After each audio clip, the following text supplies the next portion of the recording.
Okay, so first table నుంచి అన్న అన్న అన్న వస్తారు. సో ఓన్లీ రిక్వెస్ట్ ఏంటంటే let us all be attentive as అన్న ఇస్ టాకింగ్. 5 minutes టైమర్ కొంచెం పెడతారా ప్లీజ్? బై టైం అన్న ప్లీజ్ కమ్. అందరికీ praise lord and good evening అండి. సో మనకి ఇచ్చిన గలతీ పత్రికలో మనం అబ్జర్వేషన్స్ మరియు ఇంటర్ప్రిటేషన్, అప్లికేషన్ ఈ మూడింటిని 5 నిమిషాల్లో చెప్పడం కొంచెం ఛాలెంజింగ్ కాబట్టి కొద్దిగా తొందరగా ముగిచ్చేసేస్తాను. సో పత్రిక యొక్క ఆపరేట్ చేయడం రాదండి, మీరు ఆపరేట్ చేస్తారు. సో పత్రిక యొక్క పరిచయం చూసుకుంటే రచయిత అపోస్తలుడైన పౌలు ఎవరికి రాస్తున్నాడంటే గలతీయ సంఘానికి రాస్తున్నాడు. టైం లైన్ వచ్చేసి ఫస్ట్ ఏడి అంటే ఆల్మోస్ట్ 48 నుంచి 49 సంవత్సరం క్రీస్తు శకం మనకు అని అర్థమవుతుంది. ఈ పత్రిక యొక్క థీమ్ ఏంటి అంటే జస్టిఫికేషన్ బై ఫెయిత్ అలోన్, సోలా ఫీడే గురించి ఈయన ప్రస్తావిస్తున్నాడు. అంటే మనుషుల క్రియల ద్వారా కాదు, దేవుని యందు విశ్వాసం ఉంచడం ద్వారా మాత్రమే మనం రక్షణ పొందుతాము అనేటువంటిది ఈ 6 చాప్టర్స్ యొక్క మూల సారాంశంగా ఉన్నది. మరియు పర్పస్ ఏంటి అంటే ఆయన తన అపోస్తలత్వాన్ని కన్ఫర్మ్ చేసుకుంటూ చర్చ్ ఆఫ్ గలతీ త్వరగా అన్య సువార్తకు మరులు కొల్పబడడం చేత ఆయన బాధపడుతూ హెచ్చరిస్తూ ఈ పత్రికను రాస్తున్నాడండి. This is the introduction of the గలతీ పత్రిక. యా, చాప్టర్ వైజ్ మనము అబ్జర్వేషన్స్ని పరిశీలన చేసినట్లయితే మొదటి చాప్టర్లో ఆయన తన అపోస్తలత్వాన్ని తన పత్రిక ద్వారా కన్ఫర్మ్ చేస్తున్నాడు. నన్ను యేసుక్రీస్తే అపోస్తలుడిగా నియమించాడు కాబట్టి నేను అపోస్తలుని అని తన అపోస్తలత్వాన్ని సమర్థించుకుంటున్నాడు అనమాట. తర్వాత గలతీ ప్రజలు త్వరగా భిన్నమైన స్వార్థకు మరలు కొల్పబడడం చేత ఆయన బాధపడుతూ తన బాధను 6వ వచనంలో వ్యక్తపరుస్తూ ఉన్నాడు. ముందు గెలిపింది రైట్ అండి. 2వ చాప్టర్లో మనం చూసినట్లయితే ఆయన అగైన్ తన మినిస్ట్రీని డిస్టింగ్విష్ చేస్తున్నాడండి. పేతురు మినిస్ట్రీకి తన మినిస్ట్రీకి డిఫరెన్సెస్ని గలతీ సంఘానికి తెలియపరుస్తున్నాడు. అంటే పేతురు పరిచర్య వేరే, నా పరిచర్య వేరే అని.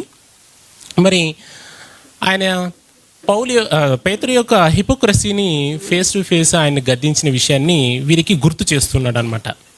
సో అగైన్ 2nd చాప్టర్లో కూడా జస్టిఫికేషన్ బై ఫెయిత్ అలోన్, సోలా ఫీడేని ఈయన పదే గుర్తు చేస్తున్నాడు 2nd చాప్టర్లో.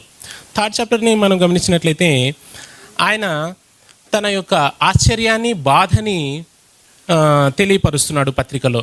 ఎందుకు ఆశ్చర్యము, బాధ అంటే వీళ్ళు త్వరగా వారి యొక్క విన్నటువంటి అసలైన సువార్త వైపు నుండి మరలు కొల్పబడ్డం చేత ఆయన బాధను మరియు ఆశ్చర్యాన్ని వ్యక్తపరుస్తున్నాడు.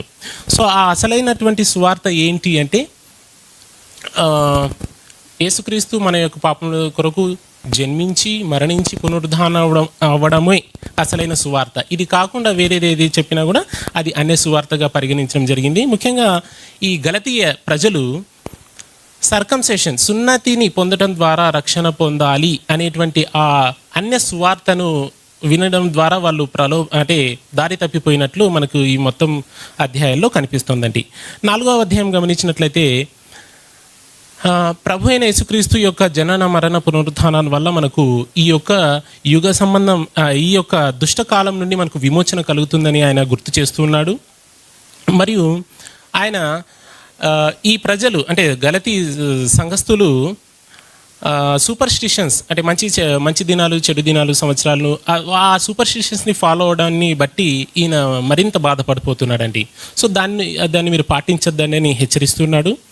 మరియు శరీరమునకు, ఆత్మకు జరిగే సంఘర్షాన్ని ఇక్కడ ఆయన వివరిస్తున్నాడండి. 5వ అధ్యాయం మనం గమనించినట్లయితే అగైన్ ఆయన ఫ్రీడమ్ ఇన్ ద క్రీస్తు ద్వారా మనకు లభించేటువంటి ఆ విమోచనను మరియు ఆ స్వతంత్రాన్ని ఆయన అబ్రహాం గారి 2 భార్యల యొక్క సంతానంతో అలంకార రూపంలో ఉన్నటువంటి అలంకారాన్ని ప్రయోగించి ఇక్కడ గుర్తు చేస్తూ ఉన్నాడు. మరియు చిన్న పులిసిన పిండికి మొత్తం ముద్దను పాడు చేస్తుంది కాబట్టి ఆ వాళ్ళు విన్నటువంటి సర్కంసెషన్ ద్వారా రక్షణ అనేటువంటి బోధ ఏదైతుందో ఆ బోధ ద్వారా మొత్తం సంఘానికి ప్రమాదం ఉంది కాబట్టి ఆ పులిసిన పిండిని గురించి ఆయన హెచ్చరించాడు. మరియు శరీర క్రియలకు ఆత్మ ఫలానికి భేదాలని తర్వాత దాని గురించి ఆయన వివరించాడు 5వ చాప్టర్లో. 6వ చాప్టర్ చెప్పలేదండి. బ్రదర్ ఇన్ లవ్ మరియు ఒకరినొకరు మీరు హెచ్చరించుకోవడం చేత ఓకే అండి. సో అది సహోదర ప్రేమ కలిగి ఉండాలి అని చెప్తూ అగైన్ మీరు క్రియల ద్వారా కాదు విశ్వాసం ద్వారానే రక్షించబడతారని మొత్తం ఈ యొక్క 6వ చాప్టర్ని ముగిస్తాడండి. This is observation of all 6 chapters. మరియు ఇంటర్ప్రిటేషన్స్ మనం గమనించినట్లయితే మా గ్రూప్కి ఇచ్చినటువంటిది మొదటి 10 వచనాలు ఇచ్చారు. దీంట్లో మేము గమనించింది ఇంటర్ప్రిటేషన్స్ అంటే చెప్పదలుచుకుంది ఏంటంటే ఈ పత్రిక పౌలు ద్వారా రాయబడింది, అందులో ఎటువంటి అనుమానం లేదు. ఆయన దేవుని చేత అంటే ప్రభువైన యేసుక్రీస్తు చేత అపోస్తలుగా నియమించబడ్డాడు. ఆయన అపోస్తలత్వములో ఎటువంటి అనుమానం పడాల్సిన అవసరం మనం లేదు. తర్వాత ఈయన తన గ్రీటింగ్లో వాడబడినటువంటి మాట గ్రీకు పదం ఏంటంటే అడెల్ఫోయి. ఈ పదం ఏంటి అంటే బ్లడ్ రిలేషన్కి సంబంధించినటువంటి మాట అండి. అంటే చర్చిలో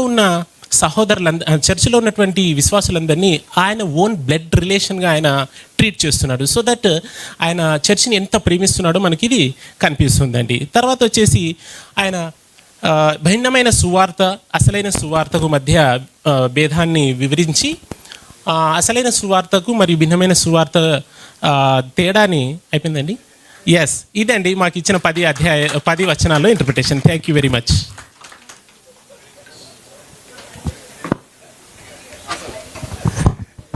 థ్యాంక్ యూ అన్న.